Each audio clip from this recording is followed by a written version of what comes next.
A family's life takes a terrible turn after the death of the grandmother.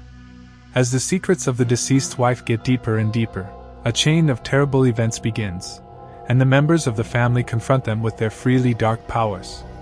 In this video, we will deal with the horror story called Eternity. So let's start with it. Peter's father wakes up and brings him his heirloom, which he has to take to the grave of his grandmother. Meanwhile, he asks about his sister, Charlie, but Peter does not know where she is.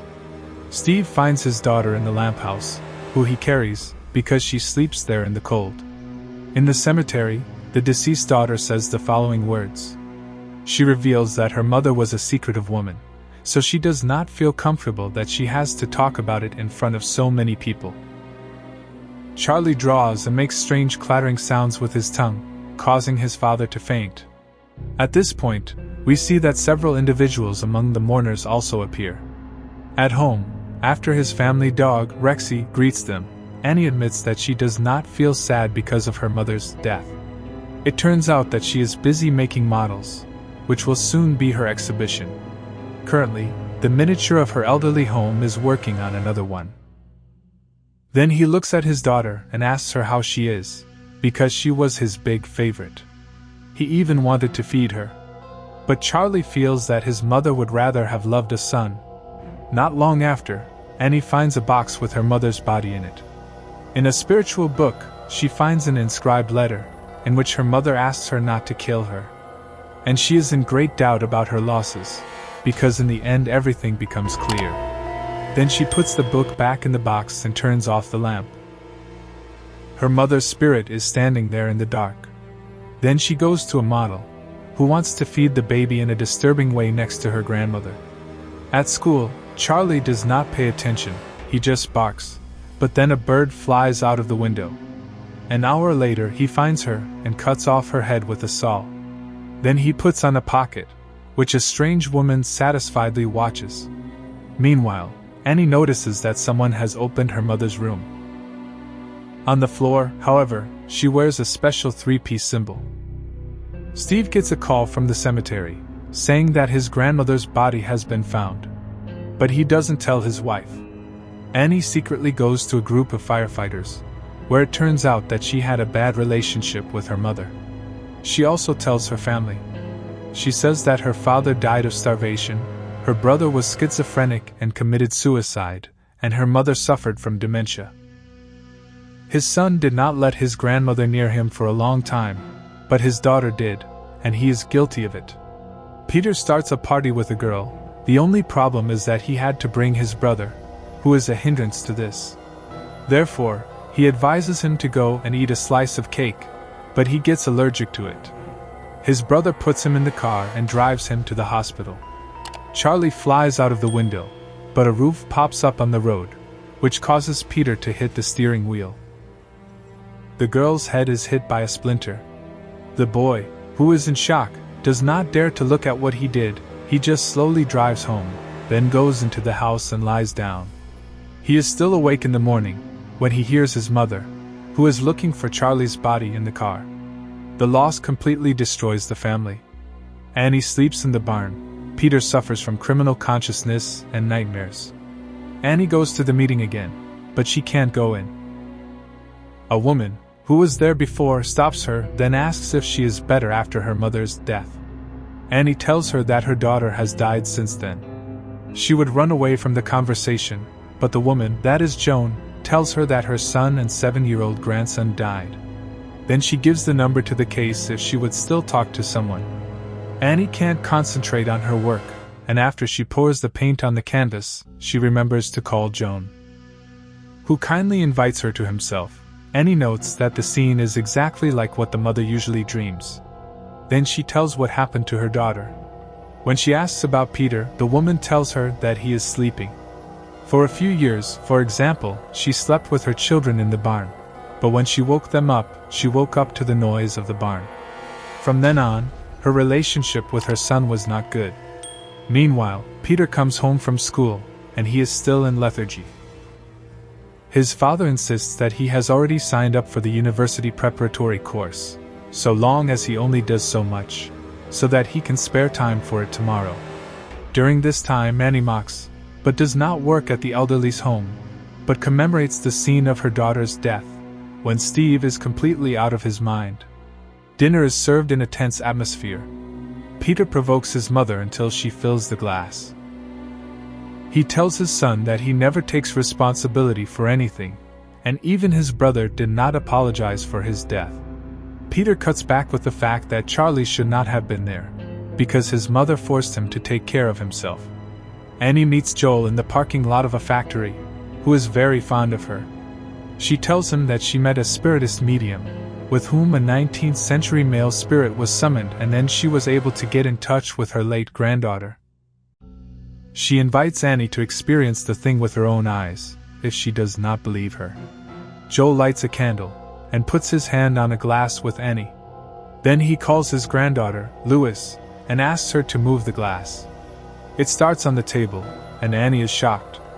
The woman then asks questions to which the spirit answers yes or no. Suddenly Annie's hair turns gray. Then Louis writes on the board that he loves his grandmother. Annie seems to be better off, but before she leaves, Joel explains how he can perform the ritual. He gives her an unfamiliar text, which he only reads if all his family members are present. On his way home, Annie hears the characteristic clacking sound that Charlie usually makes. He is so prepared for this, that he dreams of all kinds of things at night. His son's ants are flying, and he tells him that he did not want to be a mother, only his grandmother forced him to do this role. Then he gives Annie a drink, and in Annie's hand, he gets a stick. And then he wakes up. Then he goes to the bathroom, where he reads the text he got from Joel.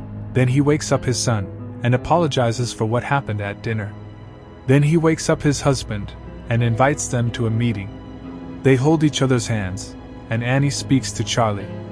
Then the ghost breaks the glass. Steve wants to stop the ritual, because their son is afraid of death.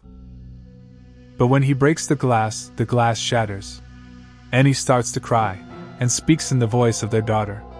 She asks him why they are afraid of her. Steve turns on the light, then pours a glass of water on his wife's face, which breaks the connection. The next day at the party, Peter sees strange lights, and his mirror is smiling at him. Steve calls his wife to calm her down, because Peter called her name in a hurry. He told her that a ghost was haunting her. Then a call comes from the museum. They share their feelings, and they understand if Annie would stop the ritual. She gets a piece of cloth, and breaks it. While her husband and son get home, Annie breaks almost everything in her workshop. Then Steve sees a finished model, which depicts her son. The husband decides to sleep on the couch. In the evening it turns out that Charlie's ghost is still in the house. He makes strange sounds, draws, and attacks Peter. But according to the son, his mother tried to cut off his head. Then we see that the ghost drew Peter's head a few times with blue eyes. Annie sets the drawings on fire, which she gets from her husband, which she only leaves when she pays the bill. The woman looks for John again, who arranged her apartment according to the latest satanic trends. Everything is filled with candles and animal heads.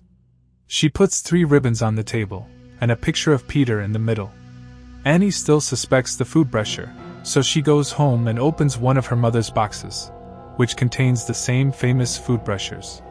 Then she finds a book full of symbols, in which a part of it is mentioned in connection with the invitation of King Paimon.